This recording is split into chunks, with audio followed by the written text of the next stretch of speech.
Part 1. Just pick something and start. That's where it begins. If you don't know who you're supposed to be, pick something. Just pick something. Seriously. Choose a goal even if it feels arbitrary, even if you're unsure, especially if you're unsure, because having too many options often leads to paralysis. The cure is movement. Maybe it's a 6-month certificate. Maybe it's an online course. Maybe it's learning a basic skill. Just start. Work hard at it. See what happens. And what will happen is this: you'll become more disciplined through the act of doing. That alone will change who you are. But also, along the way, you'll start to discover whether this path is truly for you or not. And when it's time to choose again, you'll be wiser. That's how a self-correcting system works. You aim. You move toward the aim. You adjust. You grow. Even if you don't reach your original goal, the journey itself teaches you what truly matters. Sure, you should try to achieve what you set out to do. But let's say halfway through you realize this isn't it. How do you know you're not just making excuses? Here's a rule to guard yourself from that kind of self-deception. You can quit, but only if you replace the goal with something harder. Not easier, not more comfortable, harder. Because we're all good at rationalizing our laziness.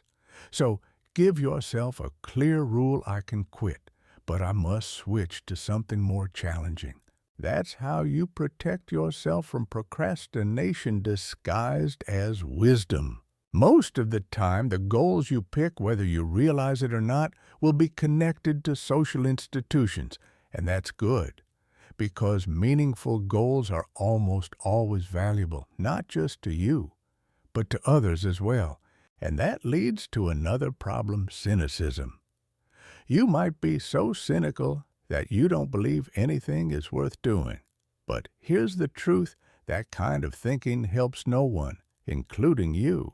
So what should you do if you feel stuck in that kind of nihilism? Start small, start local, start anywhere. Don't have a relationship, write a dating profile. You don't even have to post it, just write it. That alone is a step. A real meaningful step, because you are not yet everything you could be. And if you're not everything you could be, then you have no idea what you're capable of, what you could accomplish, what you could build, what you could give if you sacrificed what's holding you back. That's why Abraham in the Bible keeps sacrificing. Yes, it's archaic. He's burning lambs on altars. It seems primitive, but there's something real buried in that imagery. Even as modern people, we must admit sacrifice means something. To take something alive, something valuable, and to destroy it intentionally, that's a signal to yourself: I'm serious about this. We don't have rituals like that anymore, not really. And maybe that's part of why we aren't serious about anything, because we don't show ourselves with action that we mean it. Commitment and sacrifice are the same thing. You are not committed to something unless you're willing to give up something valuable for it. And it's incredible that this truth is embedded in the biblical narrative, not as philosophy, but as drama, as lived experience. So, what do you have to sacrifice? Whatever is most valuable to you right now that's holding you back. And only you can answer what that is. Maybe it's comfort. Maybe it's safety. Maybe it's a bad habit. Maybe it's the worst part of you, the part you secretly love because it's familiar, even though it's ruining you. You move from the unbearable present to the ideal future, and you do it by letting go of what's in the way. That's the basic architecture of human existence. That's your house. That's your life.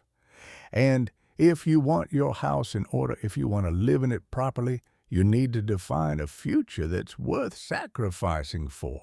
And that future must be good for you and good for others. That's what I work on with clients in clinical and consulting settings. We don't just figure out what they want. We make sure their goal, if achieved, would help, not harm others around them. Because most people don't want to be selfish. They think, if I go after what I want, I'll be taken away from someone else. That's not true. We build the plan so that no one loses. And when you design your future like that, there's no shame in pursuing it. Here's the beautiful part in the biblical stories, especially in the stories of Abraham. God is not against human success. When Abraham keeps his covenant, when he sacrifices, moves forward, commits, he gains more. More land, more animals, more abundance. God doesn't seem to mind. In fact, God seems to reward it. He says, if you show up, I'll show up. And that's a refreshing contrast to the typical Old Testament image of a vengeful deity. Yes, there's hardship, but there's also reward, immense, even miraculous reward for those who commit to the journey. And here's something else. You don't need to be perfect to begin. You don't even need to be good. You just need to go. And when you go, you enter the unknown, the land of chaos. That's the sacrifice. That's the adventure. That's the dragon you must slay. And if you face it fully voluntarily, you will be transformed. So the call to an ideal is also the call to a series of small deaths and rebirths.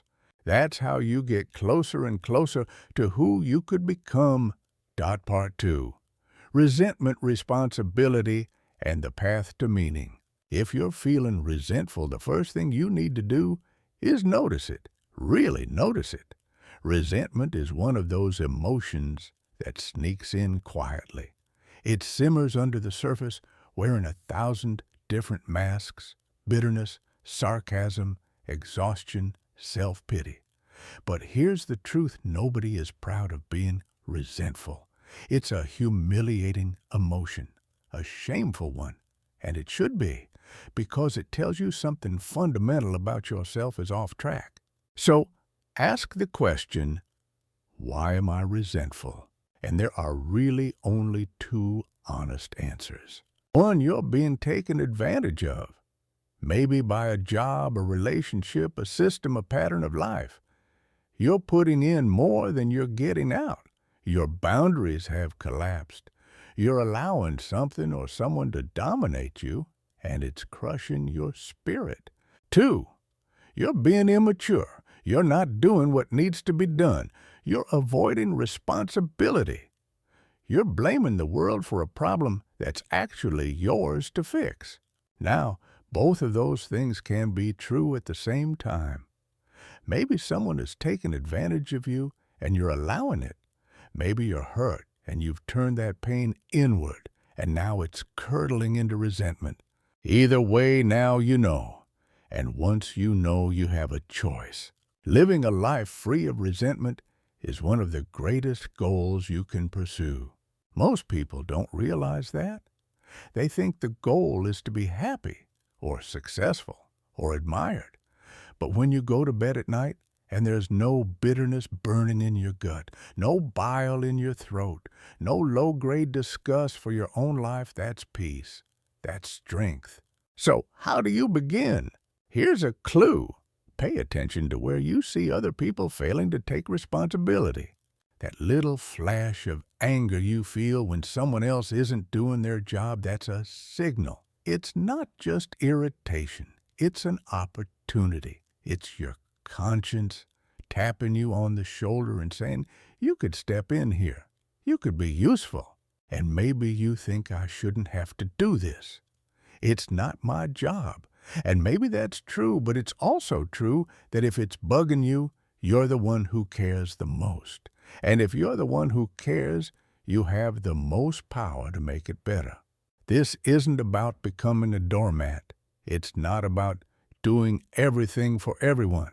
It's about seeing that meaning lives in responsibility. That idea floors people when they hear it. When I've said it to thousands of people on tour, it's like the entire room goes silent. Not because they disagree, but because they never connected the dots before. Not happiness, not comfort, responsibility. That's what gives you the strength to endure life's suffering. That's what makes life bearable and even beautiful despite the suffering. You think I don't want responsibility. Well, of course you don't. Neither did Abraham. He was 80 years old, still living in his father's tent, doing nothing, until one day God said, "Get out, grow up, go on an adventure." And the moment Abraham obeyed, everything went wrong. He faced tyrants. He starved. He almost lost his wife. He got into wars. It was chaos. And yet he kept going. This is what responsibility looks like. It's not clean. It's not easy. It's not comfortable. But it's worth it. You say, "I don't want that." Well, actually, you do. There is nothing better than responsibility, nothing deeper, nothing more meaningful. It's the only thing strong enough to anchor you in the storm. There were many times, when I could have let go, when it would have been easier to stop fighting, when I thought it would be easier to be dead than to keep going. That's real. So why didn't I give up? Because of the people who depend on me. Because of the responsibility I carry. Because of the role I chose to play in the world. And maybe that's the same thing as saying, because of the people I love. We are bound to this world by our obligations. And those obligations are what keep us grounded. They give our suffering context. They keep us standing when everything else falls. This is the essence of one of the final principles I teach. Be grateful in spite of your suffering. Not after the suffering ends, not once it's all fixed, in spite of it. Find something to hold on to. And that something is your responsibility. That's the key to meaning. So if something's bothering you at work, if you're frustrated by laziness or incompetence or a vacuum of leadership, fill the vacuum. Step in. Own it.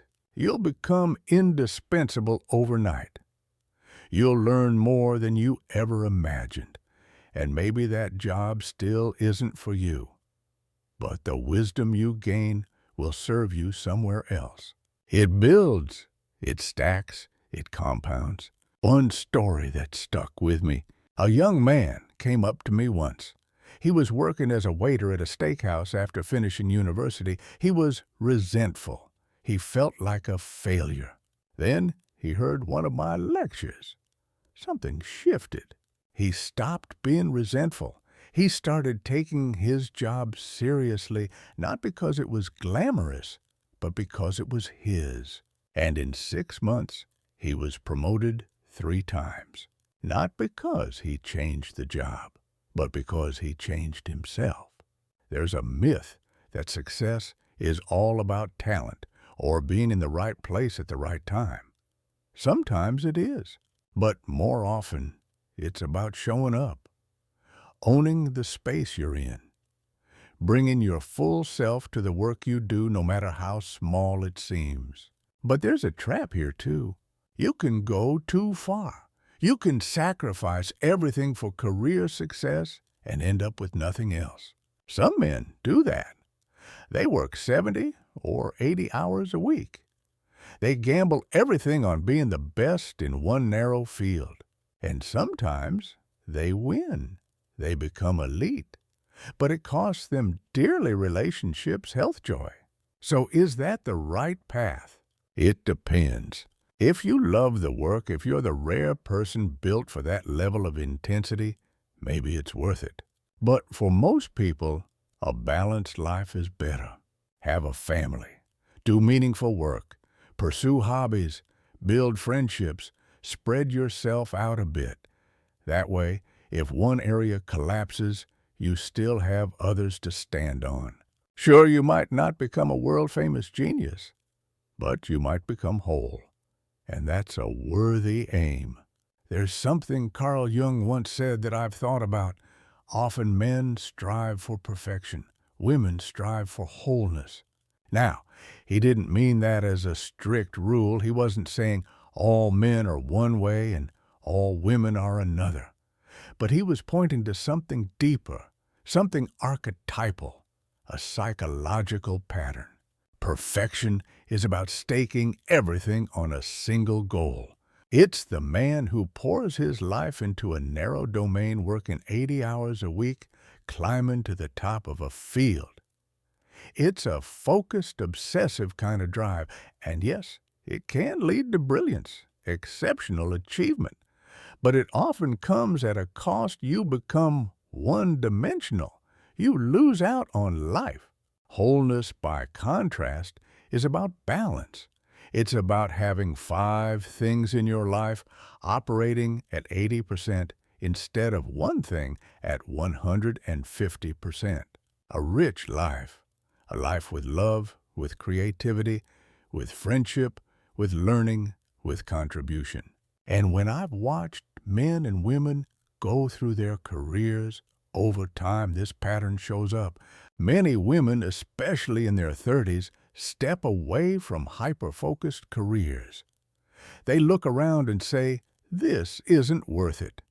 I want something deeper, something broader." And who can blame them? You want to be a world-class scientist, a genius-level mathematician, great.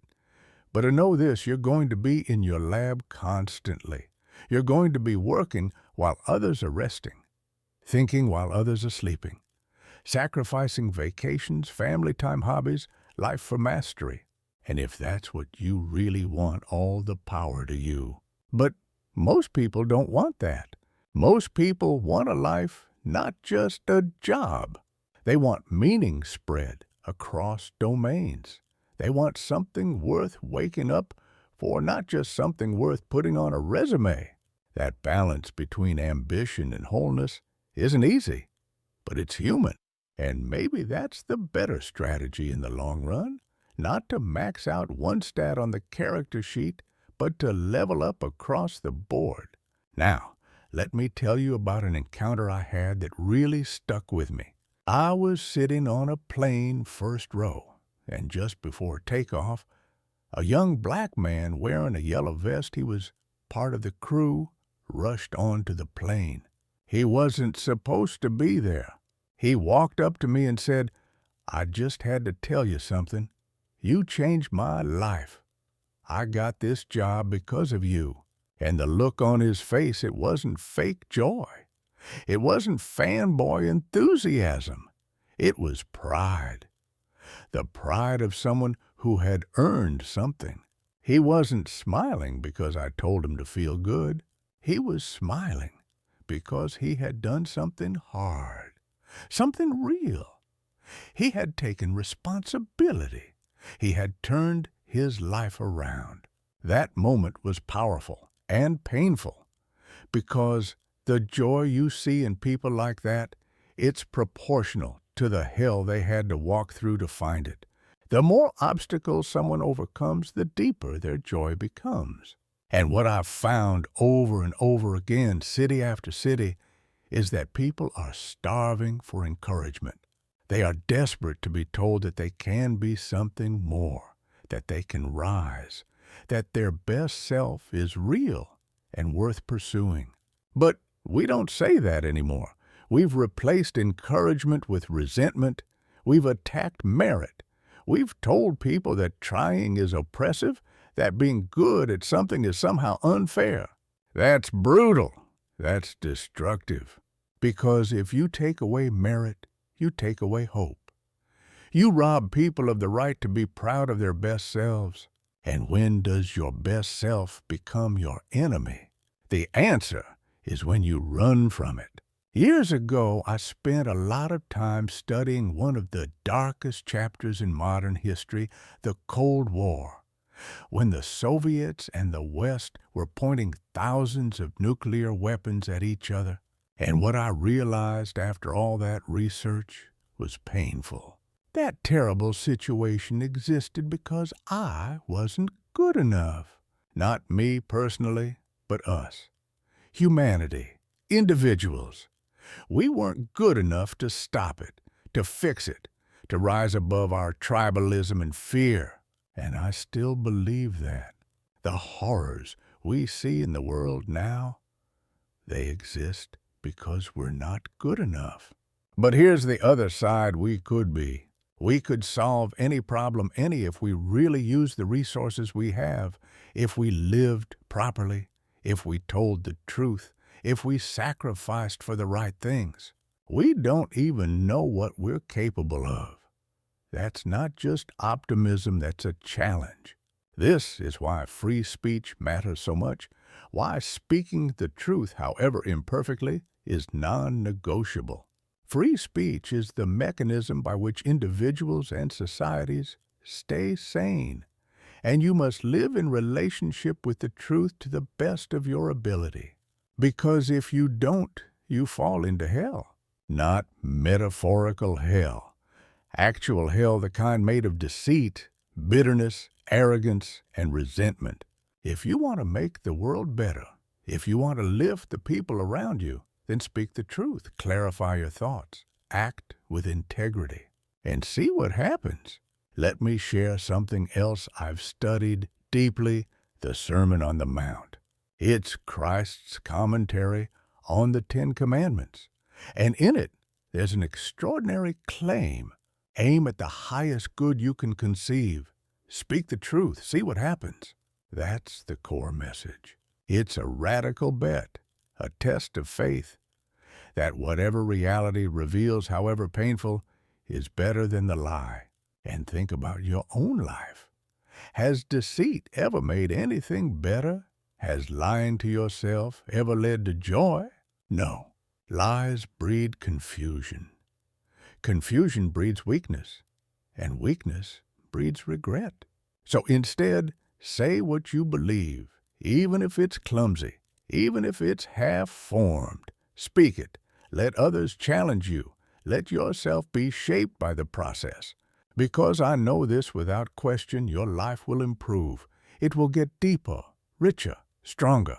But you must also carry more. That's the trade-off. Responsibility is weight. But it's the kind of weight that makes you strong. You say I'm weak. I'm flawed, yes. But even so, you can stand up to life's tragedy and prevail. And that is enough. Here's a truth we rarely say out loud. We all live in relationship with our conscience. We know deeply, intimately when we violated it. You felt it. That pit in your stomach when you lie. The shame when you betray someone. The guilt when you abandon your responsibilities. It doesn't matter what excuse you tell the world you know. You can't look people in the eye. Worse, you can't look yourself in the mirror. So why does this matter? Because there is a moral order built into human beings, and that order is what allows us to function, to communicate, to survive. Without shared expectations of truth, of fairness, of meaning, we descend into chaos. If there were no moral compass inside of us, we couldn't even talk to each other. We wouldn't understand what fairness is, or courage, or loyalty, or betrayal. That's why when someone fails to live up to their potential, we notice it instinctively. We're all dissatisfied with others to some extent, not out of cruelty, but because we see they're not who they could be, and we broadcast that message to each other constantly. You're not who you could be. I'm not who I could be. We both know it. It's like we're all silently pleading with each other to rise, to become what we're meant to be. We know it, and yet we resist it. Why? Because it's hard. Because we fear what it would demand. Because at some level, we're in love with our comfort more than our greatness. Now, here's where the modern world, especially academia, has gone terribly off track. Postmodernism. It emerged from a real problem, the death of shared values. Nietzsche foresaw it. He warned that once we killed God, once the old structures collapsed, we'd be left with a terrifying void, a world where nothing had meaning. And that's exactly what postmodernism embraced. There is no truth, no real values. Everything is interpretation. All structures are tools of exclusion and power. It's a powerful idea, seductive. That's why it dominates universities. But here's the fatal flaw. If all values collapse, there's no reason to do anything. You need some hierarchy to act, to move, to grow. Because to do one thing means believing it's better than doing another. If everything is equally meaningless, then why even get out of bed?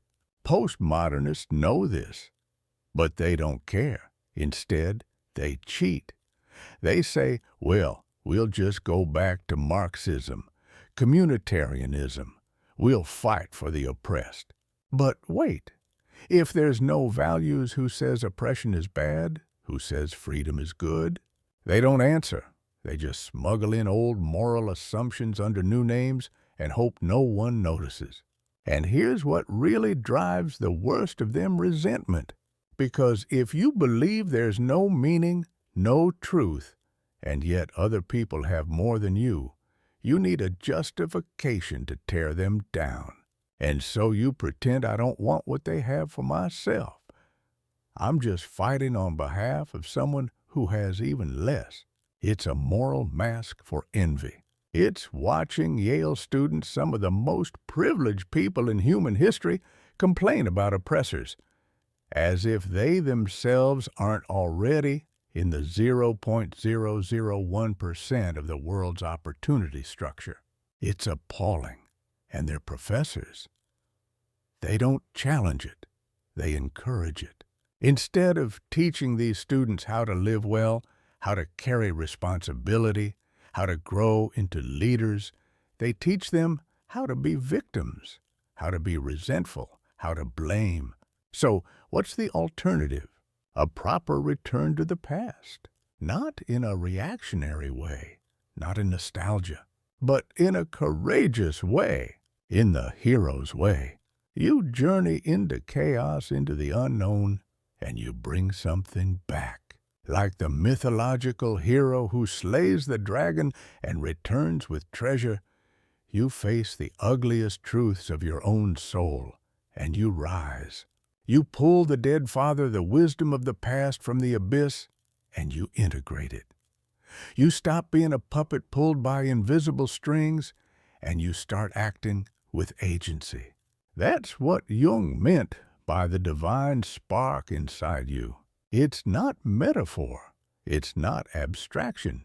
It's real. It's the part of you that can observe yourself, judge yourself, change yourself. The part of you that can grow. That's consciousness. And we barely understand it scientifically, but we know it matters. That spark, that soul, is what allows us to become something new. You've heard the phrase, "You made your bed, now lie in it." It's harsh, but it's true. You're responsible for your life, even the parts you didn't choose. Yes, life is tragic. Yes, it's unfair. Yes, you've been hurt.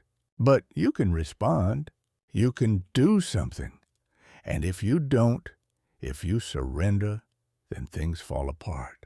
We're not animals in a zoo. We're not camels just content to chew hay. We are creatures of terrifying creative power, and if we don't learn to harness that power for good, we will use it destructively, to tear down, to burn, to ruin. So what's the answer? Responsibility, adventure, moral struggle. I've tried to issue that call through my writing, my lectures, my clinical work. I've tried to say to young people, step into the battle, pick up the burden, see what you're capable of. and the response has been overwhelming because it's true, because it works. Here's something you've probably seen on a t-shirt or a meme or quoted online. A good man is a very dangerous man who has himself under control. And that's not something people say often, but it's real. Your job as a man is not to be harmless or soft or passive. Your job is to be as dangerous as possible and to control it, to integrate your shadow, to channel your aggression, your fire, your anger toward something noble. I had a conversation with Jocko Willink once, Navy SEAL, physically formidable, but also deeply moral, deeply disciplined. The danger is right beneath the surface, but it serves him. He doesn't serve it. That's the model. That's what young men should aim for. And yet, we're uncomfortable teaching that. We think if we just play cooperative games, everyone will be nice forever. But the truth is, you need to be strong because life is not nice. Part 5. Why you need to be strong and why comfort isn't enough. Let's get something straight. You're not here to be comfortable. You're not built for ease. You didn't evolve to spend your life lying on a couch, scrolling endlessly, eating junk food, and convincing yourself you're at peace. That's not peace. That's sedation. It's slow decay. And here's what's worse. Comfort doesn't stop chaos. Comfort invites chaos. It lulls you to sleep just long enough for the world to fall apart around you. Then you wake up unprepared, unequipped, and overwhelmed. So what do? You train, you build, you carry weight, you become strong. Because life is coming for you. And if you're not ready, it will crush you. That's why again and again I tell people, get yourself together. Put your life in order. Stop doing what you know is wrong and see what happens. And it works. I've seen it. People who were lost, suicidal, bitter, addicted, they hear that message and it hits them like lightning. Not because it's comforting, but because it's true. It's real. Here's a paradox. Even though we live in the safest, most comfortable time in human history, people are anxious, depressed, and aimless. Why? Because comfort doesn't satisfy the soul. You need a challenge. You need a mountain to climb. You need an adventure, not entertainment adventure. And if you don't have one, you'll make one up. You'll invent drama, sabotage, relationship, self-destruct just to feel something. So why not choose a real challenge instead? I spoke with a man not long ago, former Special Forces, now working as a cowboy in Montana, a true archetype. Every story he told me involved risk, grit, pain, and one phrase kept coming back. I was looking for a new challenge. That was his whole philosophy of life. One impossible task after another because the joy was in the climb. And that's what we're made for. You see this echoed in ancient stories. In the Bible, Abraham is called by God not to be happy, but to go. To leave the comfort of his father's tent, even though he's 80 years old, and face the world. What happens next? Catastrophe. Tyrants try to steal his wife. There's famine, war, betrayal. Abraham himself lies, fails, stumbles. It's not a feel-good story. It's not about comfort. It's about transformation, a higher calling, a purpose big enough to justify the suffering. And that's the message. You weren't called to be happy. You were called to be strong. You were called to carry something, to struggle well, to redeem the suffering you can't avoid. And here's the amazing part: when you accept that, when you live like it's true, something inside you awakens. People hear this and they don't shrink. They rise. Because it resonates. Deep down, they know it's true. Now, contrast that with the message we give young men today. You're the problem. You're toxic. You're an oppressor in training. You need to sit down, shut up, and stop trying to be anything. That message demoralizes. It crushes potential before it can even spark. And that's the point. Because demoralized men are harmless. They're not leaders. They're not protectors. They're not competitors. They're not creators. They're not threats. But the irony is the world desperately needs exactly those kinds of men. Men who are strong and restrained. Men who have teeth but choose to use them in service of something higher.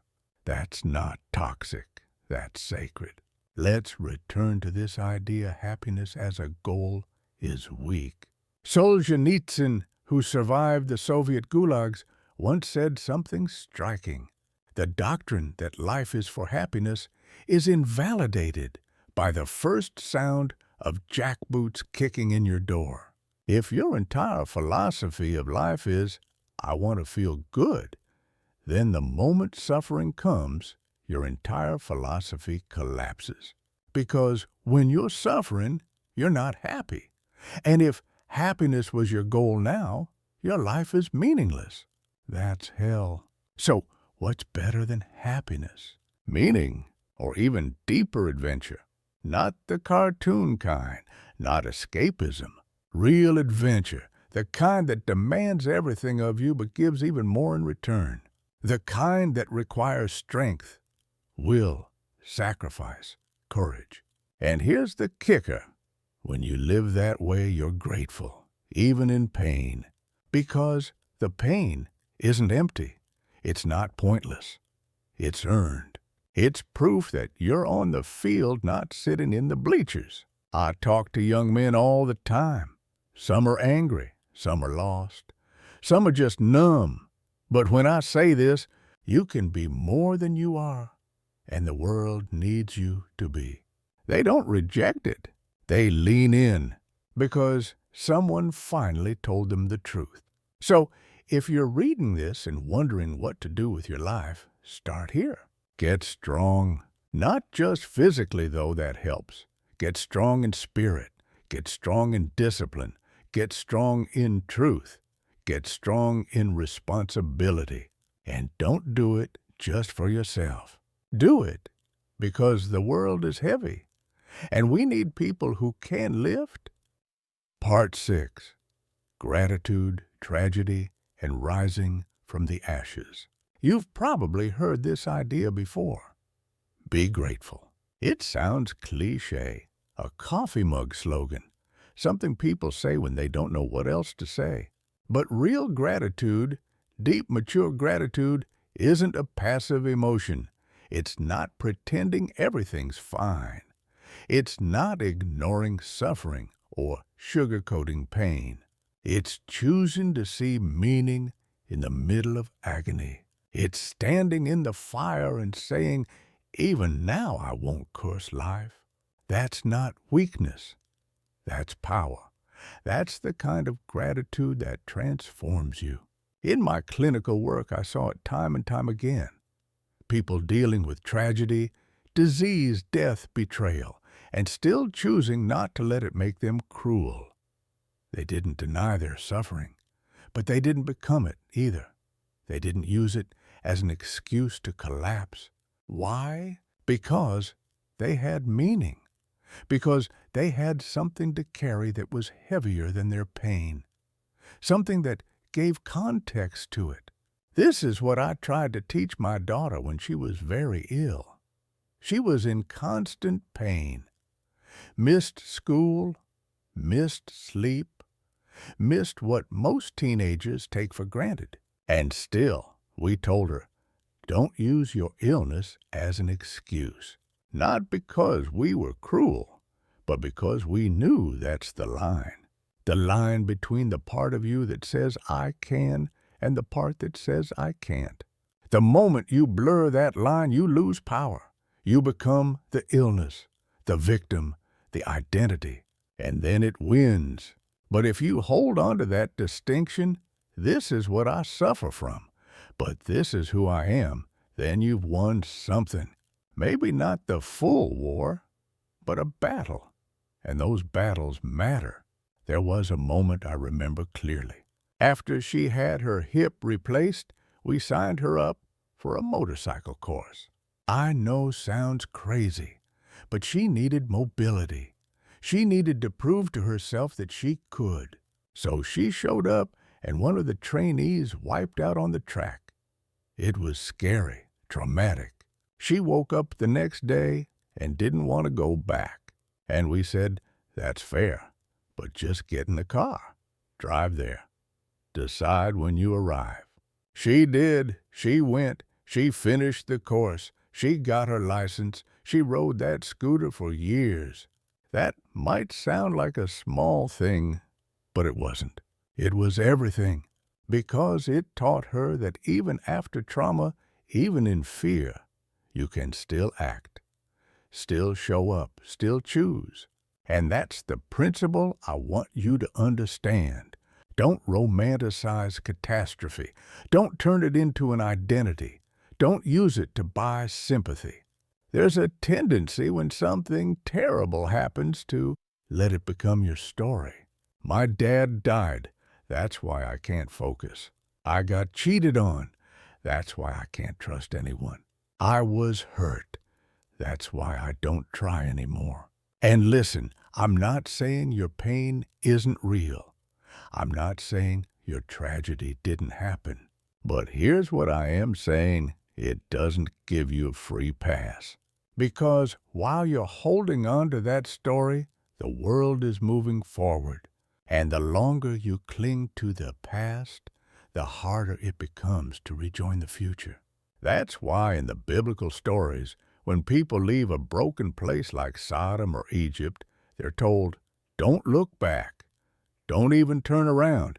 Just go. Let the dead bury the dead. Wash the dust off your feet. And when you move forward, there's something else the Bible teaches that we don't like to admit. Not even family can be an excuse. Hush. Yes. True. Also, yes. Sometimes the people closest to you will hold you back, and you'll want to stay out of loyalty, out of guilt. But if the calling is true, if the path is real, you must go. No more no more. Once things calm down, no more waiting. Now. Move forward now. There's something especially dangerous about tragedy that invites mercy, because if you're not careful, you'll use your pain as a shield from responsibility. You'll say, look what happened to me. Don't expect anything from me. And people will agree. They'll pat you on the back and say, poor you. But the truth is, it's not kind. It's enabling. It's keeping you small. And it's also manipulative, even if unintentionally. It's asking the world to excuse you from growth because you've suffered. And that's not just counterproductive, it's counterhuman, because we're built to overcome, to carry, to rebuild. So, what can you do? Start with something unbelievably practical. Use a calendar. You'd be surprised how many people's lives spiral into chaos because they never learned to organize their time. They resist it. They think, I don't want to be a slave to a schedule. But here's the reframe. A good calendar is not a tyrant. It's a tool of compassion. It's how you build a life you actually want to live. Yes, there will be responsibilities in there. Yes, there will be tasks you don't love. But you're designing it for someone you care about, you. So don't fill it with punishment. Fill it with structure, with priorities, with breathing room. Put in your classes, your work hours, your assignments, but also put in rewards, walks, time with friends, creative moments, and start small. 10 minutes of homework, 5 minutes of cleanup. That's enough. Why? because you're training yourself. You're telling your brain, I can be someone who follows through. And once you prove that, your confidence grows. Most people are overwhelmed by life because they never broke it down into manageable tasks. So they shut down, procrastinate, escape into fantasy. But if you can slice the infinite into the possible, if you can go from fix my whole life to do 10 minutes of meaningful work, you've won. That's the path forward. Part 7.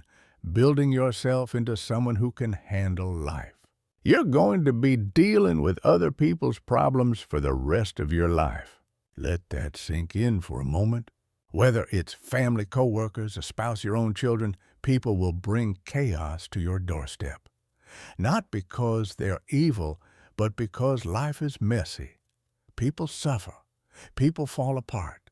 People need help. So the question is, will you be someone who can handle it? That's what all this work is about. That's why we use schedules, tell the truth, take on responsibility, so that when the storms hit, you're not the one drowning. You're the one anchored. You build your life in a way that gives you the strength to absorb some of the pain around you. And the more you put yourself together, the more respect you'll command. People will treat you differently, not because you demand it, but because they feel it. Because you carry yourself like someone who can't be knocked over by the slightest wind. That means fewer unnecessary arguments, less chaos, less drama, and more importantly, more meaning. I always tell people, especially students, don't underestimate what happens when you get your act together. It doesn't need to be perfect. You don't need to fix everything in one day. But if you wake up tomorrow and say, I'm going to stop saying things I know aren't true, and you actually mean it, your life will change. If you say, I'm going to stop doing things that make me weak, and you track how you feel after each action, your confidence will start to rebuild. It's a game you play with yourself. You go out with friends. You say something to impress them, but afterward you feel hollow, smaller. That's your signal. Don't do that again. You keep refining your speech, your habits, your posture, your calendar, your commitments. Over time, you become dangerous in the best possible way, because now your words have weight. Your presence has impact. You're not just reacting to life, you're building something. Now, imagine you start that process when you're young. You're 14, 15, 16 years old, and you learn how to organize your time, how to say no to what weakens you, how to be honest even when it's awkward. By the time you're 18 or 19, you're on another level. You're not playing the same game as everyone else anymore. You've built the foundation most people don't start building until they're 30, or never. And here's what's wild. Positive emotion is directly connected to progress toward a meaningful goal. Let me explain. There's a reward system in your brain, the incentive reward system. It runs on dopamine. When you move towards something valuable, your brain rewards you. It's not just about hitting the goal. It's about the movement toward it. That's why people who are deeply engaged in something don't feel pain as acutely. Athletes, musicians, scientists, they're so focused that their sense of suffering diminishes. That's not magic. It's biology. Your brain is saying, you're doing something worthwhile. Keep going. So if you're depressed, anxious, unmotivated, it might not be because of some defect. It might be because you don't know where you're going. Or worse, you're not moving at all. So here's the hierarchy. You're listening to this message. Maybe it's part of a lecture. Maybe you're in a class. Maybe you're watching this alone at night, hoping for something, anything, to make sense. That's good, because here's how the structure builds. You take in information. You use it to do well in your assignments. That helps you succeed in school, which lets you finish your degree, which helps you find meaningful work, which supports a life of stability and love, which feeds into becoming a good person. And good person is the highest thing in that pyramid. Even if you don't say it out loud, that's the story you're living. And when you align your daily actions with that story, you feel meaning. You feel purpose. You feel alive. This is why setting goals matters. Because if you don't just wander, you suffer. Wandering is fine temporarily, exploration is good, but without direction, exploration becomes drift. And drift is dangerous, because drift doesn't just waste time, it corrodes your confidence. It eats away at your sense of agency. It makes you wonder if anything matters. But once you aim even poorly, your life starts to sharpen. And the more clearly you define your aim, the more powerful you become. That's when the good emotions return, not the cheap ones like distraction or dopamine hits, but the deep ones, confidence, pride, peace. Those don't come from ease, they come from effort, from earned self-respect. Now, here's something else to consider. Some people become wildly successful in one narrow domain. They're hyper-focused. They work like machines. And they win, at least by external standards. But they often lose elsewhere: relationships, joy, connection, peace. That's the trade-off. And if you want that life, go for it. It's a noble path, if chosen consciously. But for most people, the better path is balance. Family, work, creativity, health, friendship. Build them all up to 80%, and you'll live a rich life, even if you never max out at 100% in any one thing. So what's your job now? It's to start. Start where you are. Start small, but start. And remember, progress toward a worthy aim doesn't just change your circumstances. It rewires your soul. Part 8. The final call toward strength, order, and the adventure of your life. Let's finish with this. You're not just some passive participant in the story of your life. You're not a background character. You're not a victim of time or systems or fate. You're the one who gets to decide what this life becomes. But deciding requires courage. It requires telling the truth. It requires walking away from what weakens you. It requires aiming at something higher than comfort. That's what this entire message has been about. Not becoming nice, not becoming safe, but becoming strong. There's a phrase I've used for years, and people love it because it cuts through the noise. A harmless man is not a good man. A good man is a very dangerous man who has it under voluntary control. Why does that resonate? Because we've lied to people for too long. We've told them that being weak, agreeable, passive, and soft is good. It isn't. The world doesn't need more people who won't speak up, won't stand up, and won't step up. It needs men and women who are capable of incredible power, tempered by purpose. That's why I talk so much about integrating your shadow. The shadow is all the parts of you that you try to hide: your anger, your ambition, your resentment, your capacity for violence. Most people either repress it and become weak, or let it dominate them and become tyrants. The goal: integration. You recognize your darkness, you acknowledge it, and then you aim it at something good. You become a sword not for destruction, but for protection. That's the path of the strong. You know what's terrifying: the number of young men and women who've been taught to hate their own strength, to feel guilty for wanting to lead, to be shamed for trying to improve themselves. We call them oppressors in training. We paint them as threats before they've even done anything wrong. And then we act surprised when they withdraw, collapse, or rage. We don't need less strength. We need more with direction. Because this world is full of pain, and someone has to carry it. Let's bring it back to the cross. The crucifixion of Christ is in many ways the limit case of human suffering.